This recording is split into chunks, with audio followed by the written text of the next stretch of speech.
Hey everybody, Dave Wilde here, and a really cool idea just got inspired with me.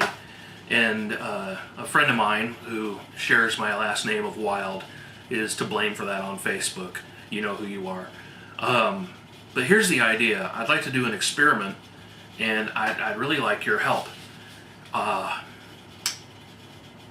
would like to see how many people out there with the last name of Wilde, and there's a couple variations, have autism in their family. How many are possible? Now, I don't know. Well, let's take a look. I'm just going to hit a tab here, and number of Wilde surnames in U.S. Let's just see what I get. Purely for kicks. That's strange. Well,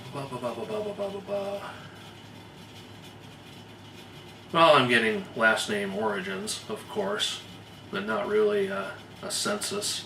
I'm going to have to look that up, but I would like to know how many out there may have that. Now, the last name of Wilde historically comes from old European, where they gave people last names. Of course, the old practice was whatever you do is kind of what your last name comes from, like, you know, Miller or Farmer, or, you know, Smith, blacksmith.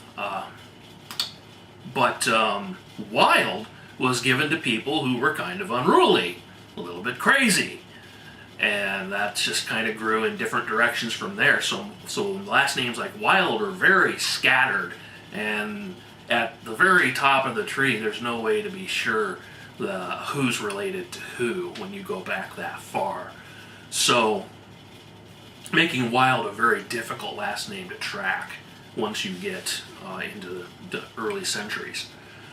So if your name was spelled with a Y, W-Y-L-D-E, or like mine, W-I-L-D-E, or without the E, okay, or Wildman, okay, with similar spellings, then you're from that class of people who were named that way. So I would like to hear from you. If you have autism in your family, someone close to you, or if there has been a family trait that seems like where it's a lot, I would like to hear from you. I would just like to know, hi, I'm Wilde, you know, so-and-so, and yes, I would just like to see how many people can be found who have autism in their families under the surname Wilde. So pass this around. Let's see how many responses we can get. I would just really like to find out, and help me out with this experiment. I'm sure it'll be interesting. Thanks a lot.